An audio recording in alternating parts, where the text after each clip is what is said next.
Hello, Cosmic here, and welcome back to another Legends of Runeterra Set 2 spoiler video. Today, we finally got to see Swain, and he has some insane support cards, but maybe more importantly, it flows very well with a Set 1 archetype deck that I think a lot of people are fan favorites of, and it's kind of been neglected maybe for a while. So if you've been looking forward to the Battle Scars deck and being a lot better, I think you're going to really like these spoilers that we have. So let's check out that animation. Let's get to it. Witness the strength of Noxus!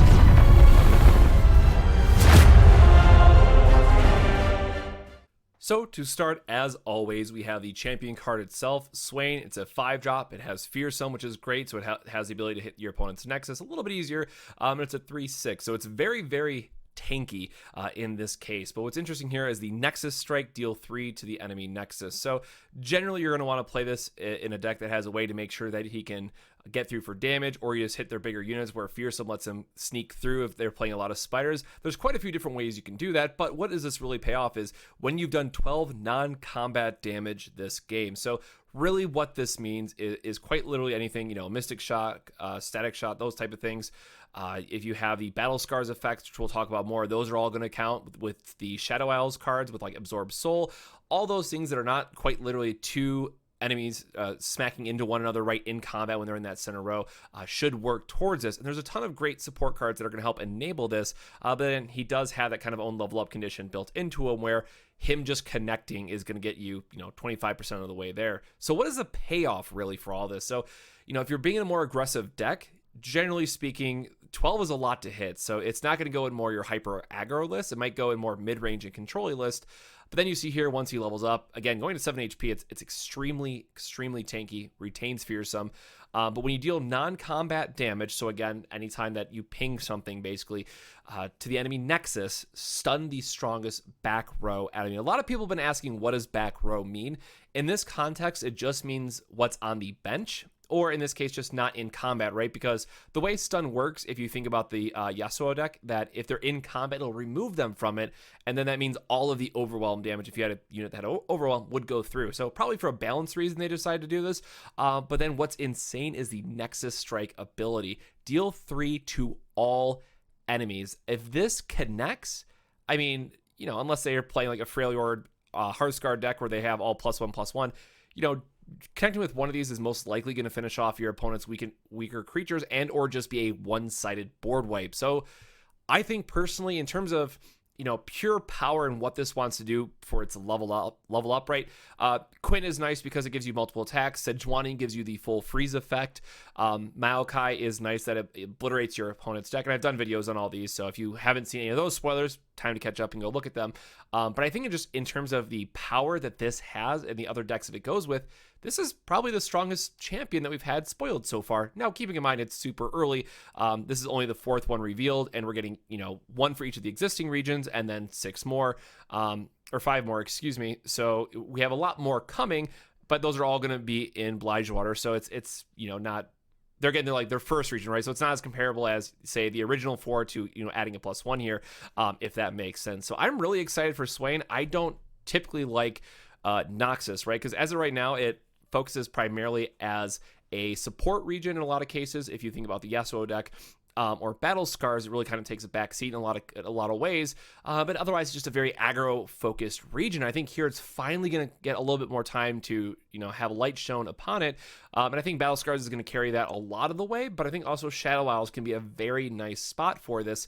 And again, 7 HP is just incredibly tanky and difficult to remove. So I really like this just for the utility. And it's going to put a lot of pressure, on your opponent. I've heard some comparisons saying it's a better Anivia because it deals more damage. But, keep in mind, different region, different level up conditions. There's a lot more considerations you have to take into that. But if you're strictly comparing right damage, then sure, as long as you're hitting the Nexus, right, where Anivia doesn't have to, you're still getting that 3 damage to everything, which is going to be very, very strong effect.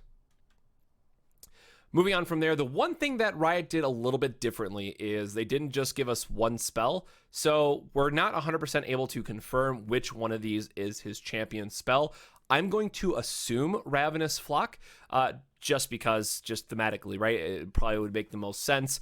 And it's just a really good card. So I think out of all the spoilers, in terms of very strong spells that we've got, Ravenous Flock is just insane. I like this as possible in the Yasuo deck, which is probably the only card out of all these I'd say that really gets that kind of honorable mention. But just in general, right, if we think about the Ember Maiden spoilers that we got out of Freljord, if we think about just all the various ping effects we have, a 1-cost deal 4 damage, if it's damage, is very, very strong. This is solid removal, or stun, but chances are you're more likely to have damage on it than stun in a lot of times with these cases. So this is just a very, very strong 1-cost removal, right, in a lot of cases. So this one's interesting too, right? If you're playing a go wide aggro deck, so think about the Glass Cannon Spiders list, the Noxus Shadow Isles, a lot of people call it. This is just really great because you're generally going wide, you're attacking with weaker units, and this allows you to remove that very tanky blocker that they may put out that chump block you the last round. 4 damage is, I cannot stress enough how important the fact that this deals 4 damage over 3 is. And of course, if you play already, you know that, or if you have a little bit of time to play the Glass Cannon deck, you'll see how that kind of comes together. So this card, absolutely, I have very, very strong faith that this is going to see play. I think it's personally insane. Probably one of the best, again, one of the best spells that we've got, period, but I think definitely one of the better cards in this preview. From there, we have Noxian Fervor. And again, another card, like thematically, I could very well see where this is a champion card. I tried to go back in the data mine, and I couldn't find which one would be the champion spell, so I just gave up, and I'm adding this disclaimer here. Deal 3 to an ally unit and deal 3 to anything. So keeping in mind, based on his level up condition, this actually counts as a +6. So technically, you only need to play this spell twice, and he'll level up. So when you put it in the context of that, this is a very, very easy to level up champion in that case. But there's other spells that you're also going to be playing that are going to, ping things or get through for additional damage. So I like this a lot as a potential in maybe a Shadow Isles control deck where you don't really care about your own stuff dying, and or it's a plus. So it's kind of like the other side of Glimpse, right? Where Glimpse draws you some cards, this is going to deal 3 damage instead. So you have to kind of pick which direction you want to go with that. But just the fact that you have the ability to quickly level him up and have that 3 damage removal. I say burst in terms of it can target, but fast spell, 3 damage can be very, very strong. So I am very excited for this one as well, because again, right, this is more of the stuff that Noxian really needed. Like, to take a step back, if you think about both the Ash Reckoning list and you think about the battle scars, right? The number one thing they all lacked, other than Calling Strike, I guess, but that's very limited. It's just some way to interact outside of combat and deal damage. And this gives you exactly that. And again, thinking about battle scars, generally you want to ping your own stuff. Now, 3 is going to be maybe a little bit more than what you want most of the time. But if one of your units is at, 1 HP and they're tapping out for some play where they can't like ping you back, you can just sacrifice one of your smaller units, ping whatever they had that they wanted to play for 3, and then you're still okay with that situation. And again, it's going to help level up Swain. So very solid card. Absolutely what Noxus wanted, like overall. But I am curious to see like which list exactly that this gets put into. And maybe I'm rating this a little bit higher just because I have a Shadow Isles Noxus list that I'm now very, very excited for, which I'm going to talk about at the end. But I think it's solid. People are going to find a use for this card. And again, the fact that it's +6 on Swain, perfect. All you need. Talking about units now, right? So we have the Imperial Demolitionist. And this one's just insane. So in terms of like how strong are the units that we've seen relevant to the other spoilers, right? This one immediately goes to like one of the top of the list. Noxus wants to be an aggressive region anyways, and this just gives you free, damage over the top. So again, thinking in the relevance to Swain's level up ability, this is a +3 because you're dealing 1 damage to your own unit and then 2 to the enemy Nexus. So these are the types of effects that you're looking for so that you actually do get up to that 12 non-combat damage in particular. So I have a little bit more to say on this card in a bit, but all around, 5 out of 5 card, it's going to see play, absolutely no doubt in my mind. Kind of on the other end of the spectrum is the Citybreaker. So round start, deal 1 to the enemy Nexus, 0 attack and 5 HP. So it hurts me a little bit.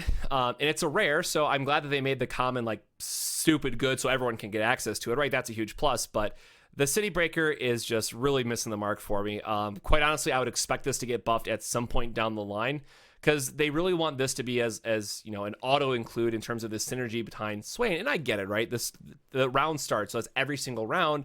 So you play this, you pass, and then it's 2 automatic damage before your next turn, your next priority on your turn happens. So it's 5 HP. It can block a couple times, still surviving at that value. You can use Fervor on it, and it still survives, but it goes down to 2 HP. I just don't think, as of right now, from a long-term perspective, that this is going to see play. I could be very wrong. If some mid-range list, pops up where this is useful, then great.